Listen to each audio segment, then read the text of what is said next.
Go ahead, Mary. Okay, welcome everybody. Today is February 24th. I'm Mary Lucero, and I'm here with the Z Tribe and Judy Harmon, who's going to be speaking with us today about a Victory Garden effort that's getting started in downtown Las Cruces. So just a little bit of background. Our Z Tribe is a team of independent distributors. We deal with products, health and nutrition products from FG Express. And those of you who would like some more information about what those products are, can go to a website that we have put together. It's called the fgxztribe.blogspot.com, and it will give you an overview of the different products, the business opportunity, and this kind of thing. What's unique about our Z Tribe is that we like the health and wellness products that FG Express offers, but we got into this because many of us are concerned about the status of the health and the nutritional options available in our community. And we know that FG Express has some great nutritional products that are convenient and packaged and bottled, but we also know that fresh local food is the best food out there. And so what we wanted to do is use this opportunity and use the products they have and the income opportunity they have to build teams that raise money for local food outlets. And based on that, we're really excited then today to be able to start moving in that direction. Is there anybody on the call who just wants to introduce themselves and let us know where you're based out of? Hello, this is Suzanne Ricketts. I'm in Plano, Texas, which is very close to Dallas, Texas. Hi, Suzanne, and welcome. Thank you. This is Ginger Baker from Las Cruces, New Mexico. Welcome, Ginger. Hi, this is Daryl. Can you hear me? Daryl, welcome. All right, that's Daryl. I'm in Las Cruces as well. Okay, good. So we've got a strong team from Las Cruces here. And of course we know Judy's on the line. Go ahead. Mary, and it looks like, although she can't say it, Joni Newcomer with sustainability is a sustainability manager at New Mexico State University is also here on the line. Oh, wonderful. Welcome, Joni. Hi, Joni. Okay. Well, and I see Angelica Ruiz Font is here as well, and I wanted to say hello to her. And I'm Judy Harmon here in Las Cruces. And Angelica is actually from Puebla, Mexico. So, so what happened just as we were getting started? I had a power outage. I actually live in Vado. Our whole neighborhood's under a power outage. I'm working from my phone, and I can't really see the controls. These people who have the ability to talk, or not, some of the people who have come on later, you can often unmute yourself by hitting *6. And so if you want to introduce yourself, you can hit *6 and just say who you are and where you're calling from. We do have another person, just in case she's not able to do that, Mary Kelly Hester from Las Cruces. Wonderful. Yay. And of course, nobody needs to speak up. If they'd like to be silent on the line, that's fine too. Let's go ahead then and move on a little bit. One thing that we have offered, so Judy Harmon has been in natural health for many, many years. She does herbal medicine, she does massage, she does a whole array of everything from collecting and gathering and making botanical treatments to simply advising people in health and nutrition and wellness options, but has also expressed an interest in building a Victory Garden. And those of you who are familiar with some of the work I've been doing lately, we have Suzanne and I actually have introduced this concept of a 21st century Victory Garden. So if you think back to the last century during the World War era, people all around the world were building Victory Gardens to address the food security concerns that the war brought about. And I think in the 21st century, we certainly were seeing some global conflicts and this kind of thing, but we're also very much aware of contemporary food and health issues that are related to nutrition and general concerns about food security as globalization, climate change, environmental factors, and other situations are starting to impact our food system. And so we toyed with the idea of making a 21st century victory garden, a garden that is designed to address these contemporary food security issues. And ideally would love to see a network of these just explode all over the world. Often, a lot of times people don't get into small local gardening because our agricultural industries are such massive operations that it's hard to compete with that. But I think as people become more and more aware of the need for local nutrition, these victory gardens are going to take off. And sometimes we hesitate to start our own garden or our home gardening because of time and money issues. And this is where we felt like our Z-Tribe and FG Express products with their income opportunities and their network model that allows for teamwork could really help be a source of financing to inject the little bits of funds that people need to get going. It doesn't take a lot of money to build a garden, but just kind of a catalyst to get all this going. And so with that in mind, I think what we'd love to do as a team is offer on an independent basis, each of us pledge whatever percent of commissions and earnings we have in the next 2 weeks to Judy Harmon's effort as she gets going on her victory garden. So with that, what I'd like to do is introduce Judy, turn this over to you, and let you just tell us a little bit about yourself and your vision for this garden in downtown Las Cruces. And then we'll talk about what we can do as a team to help make that happen.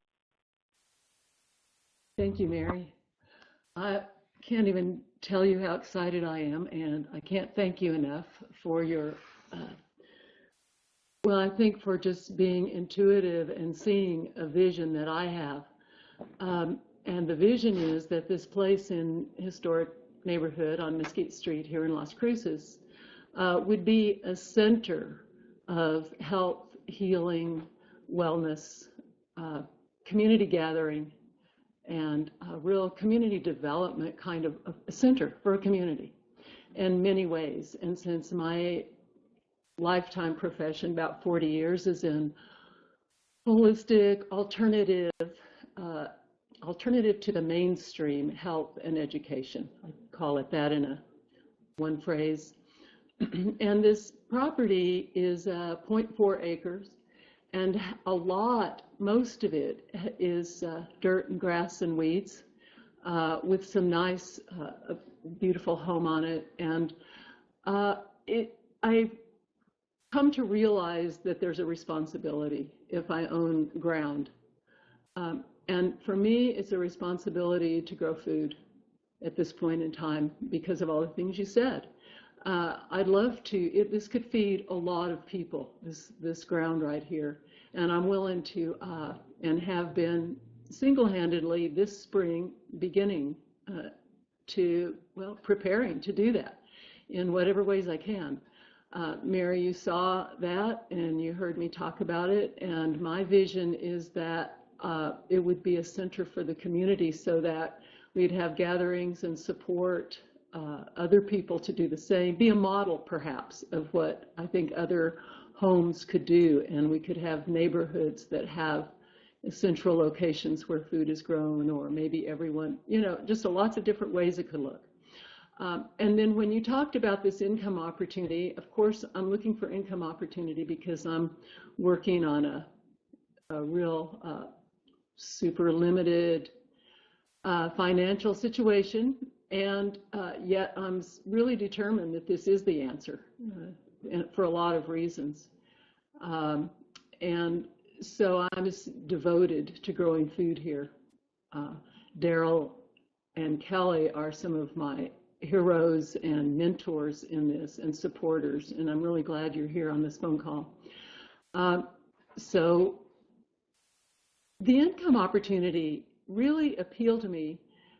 It appealed to me, first of all, because of I used one of the products and loved it. And the income part of it came when Mary, actually, I didn't realize there was an income opportunity until Mary said she wanted to use hers and the tribe's income to help me do this garden. And I just immediately just barely looked into the company and the principles, and then realized what Mary was saying, and I just saw the possibility of not only helping, there's the city wants to help low-income people to have food and help, and I would love to help low-income people not be low-income people, and to have us grow our food and have incomes, and not grow our food because we're too poor to buy food or something like this. So I would say really that's it in a nutshell. Any questions, Mary, or anybody, questions about what I said?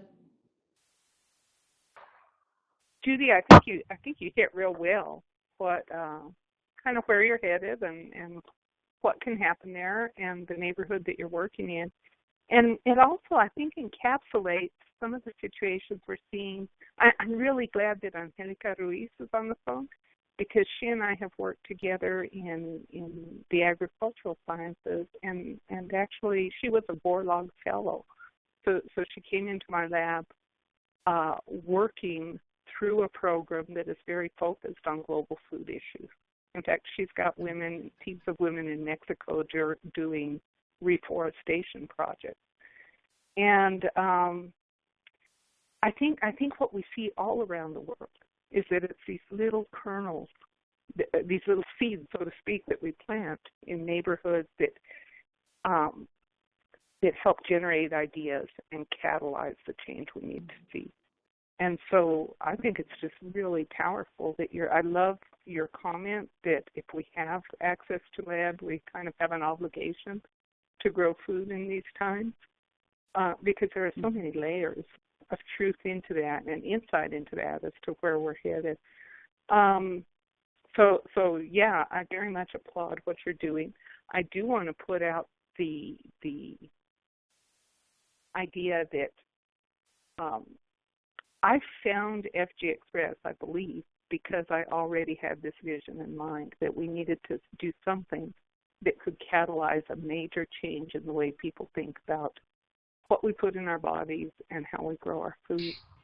And Judy and I have laughed a little bit, and I know Suzanne and I have talked about the fact that FG Express have 3 products that ship worldwide. These are pain relief products and home nutrition and skincare products that fit in envelopes and can ship anywhere you can send a greeting card. So the pain relief product is certified drug-free and available in 200 countries as an alternative to pain pills that cause liver problems. But as you grow this all around the world, you're also building relationships and networks. And the whole company from the top down is committed to the idea of community development. In fact, if you go to their main meetings, you'll be invited to participate in a community stand. That's usually some kind of a community service project, like planting gardens or working with children and horses, or what painting schools. Like Ginger has been involved in painting school areas, and she's gone to these community stands. So it's really, I think, a company that has turned into, we've said before that it's a personal development factory disguised as a business, but it's really an organization that I think sees the global need that all of us have talked about seeing.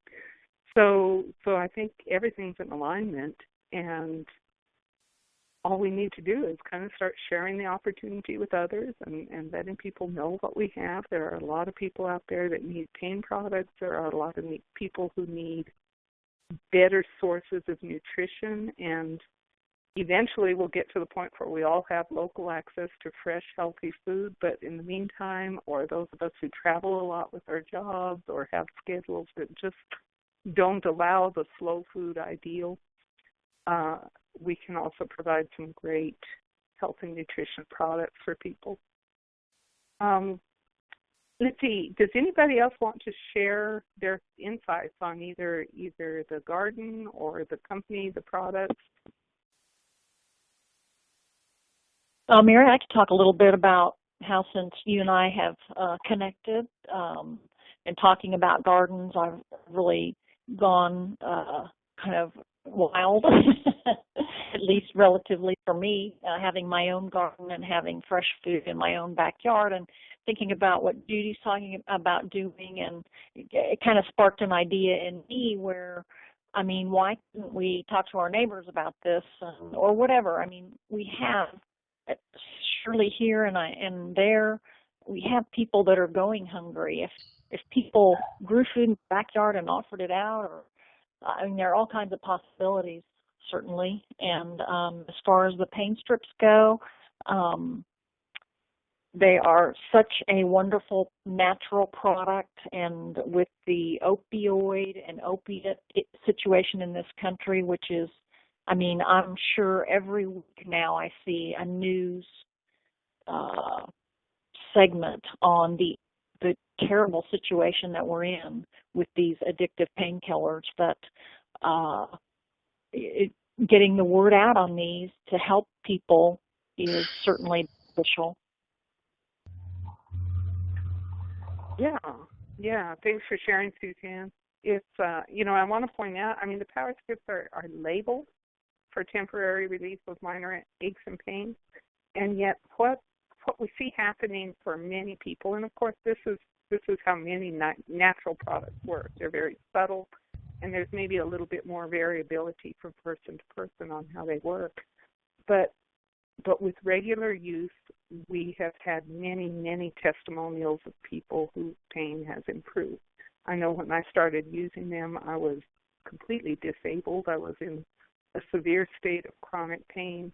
I hovered around on a scale of 1 to 10. My daily pain level was about a 9 and had been there for about 6 months when I found this company and found the power strips. And today I hover around a 3 or a 4. So it's made an enormous difference in being able to give back and participate in things that contribute to the community. So certainly just the pain product itself is in my book, reason for excitement for those of us who have long-term health issues.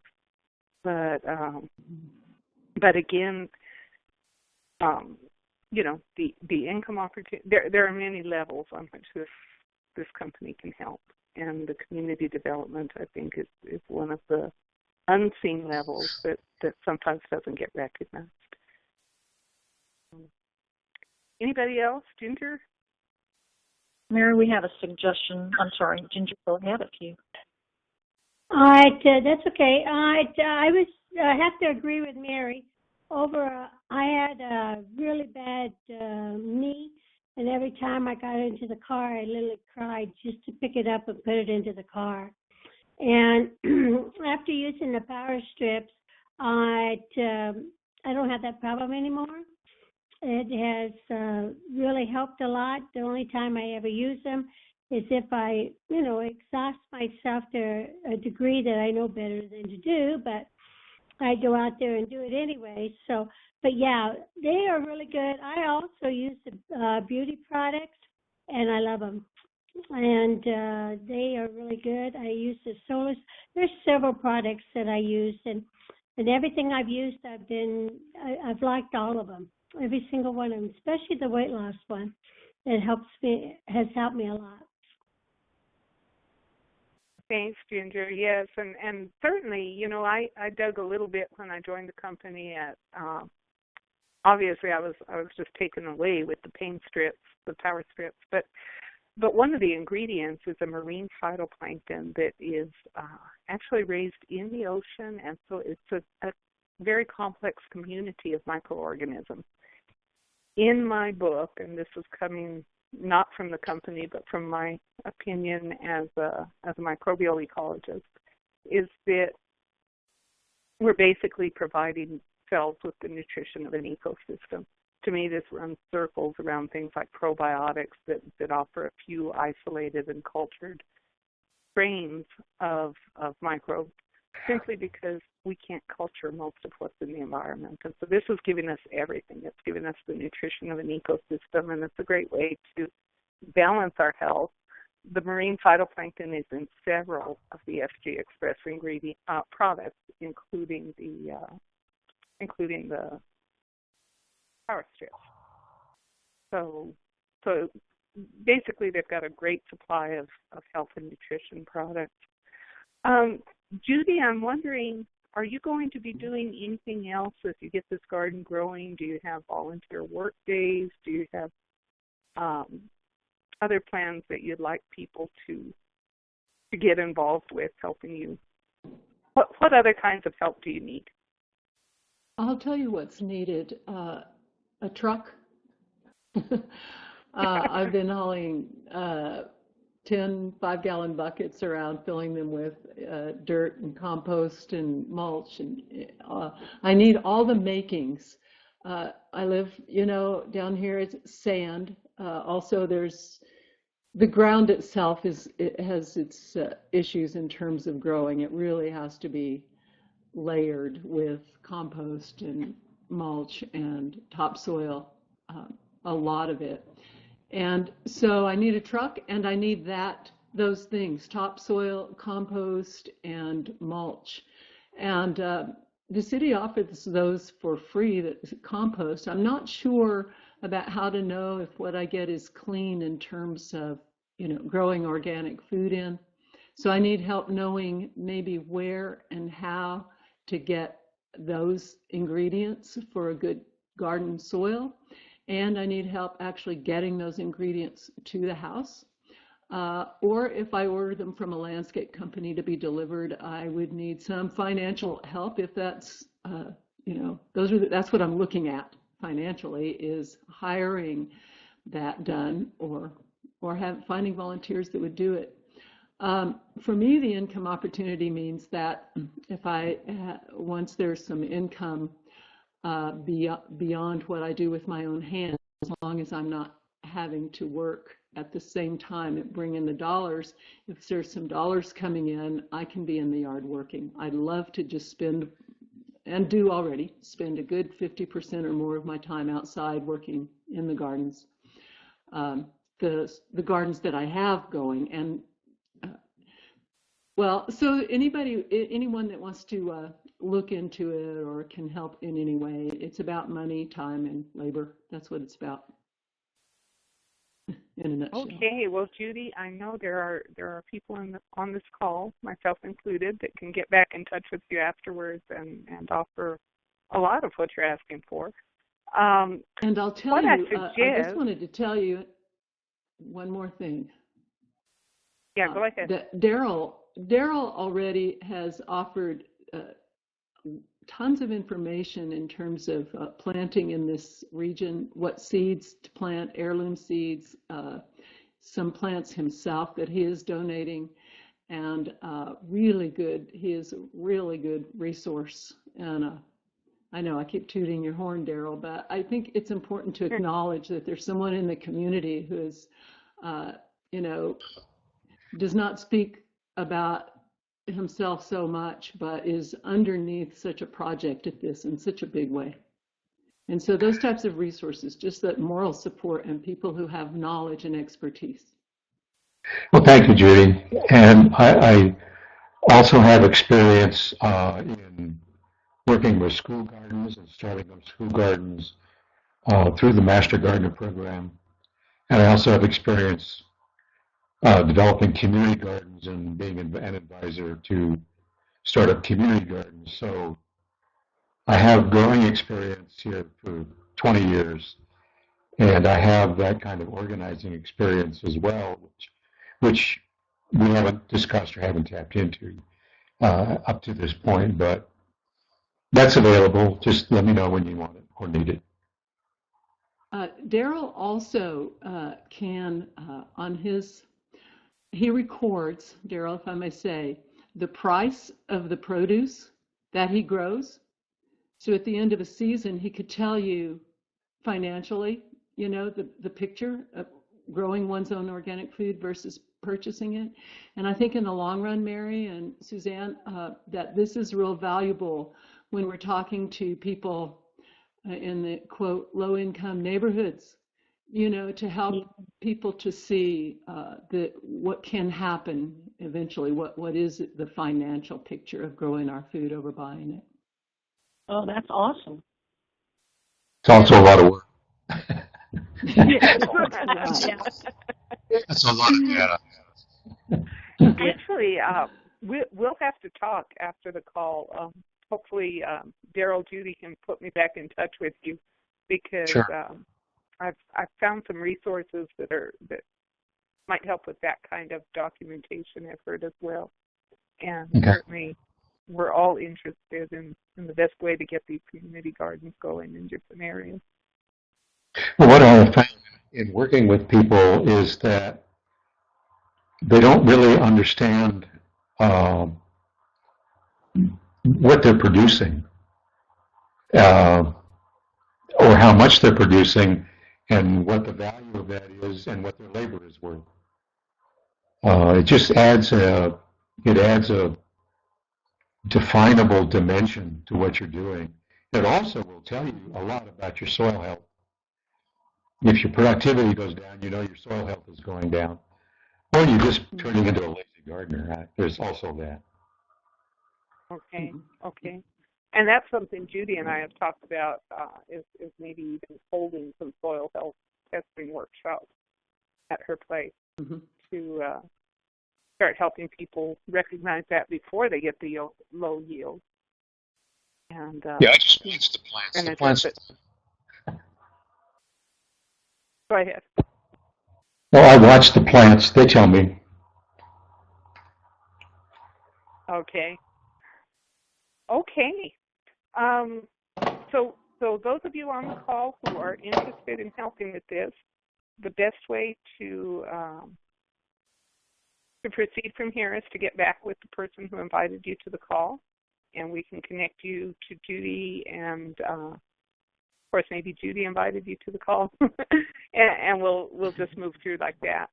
If you're in Las Cruces and want to be involved on the ground with this project, definitely get in touch. You know, we'll get that organized as well. Am I missing anything? Not that I know of. I'm not there on the ground, but I'm there with you in spirit, Judy, and I know a lot of people there, so I can, you know, spread the word at least at a minimum. Thank you, thank you. I should say that if it's not fun, I don't do it is my motto, and if I have to do it, make it fun. So if anybody comes over here to help, it'll be enjoyable.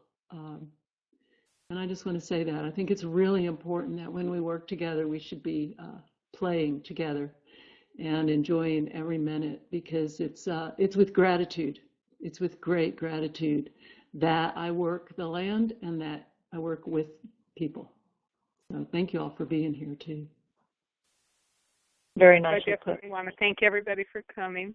Suzanne, if you'll stop the recording, we can just kind of let anybody say what, you know, we can close after that. All and right. anyone who has anything to add, just please hold on till the recording's off.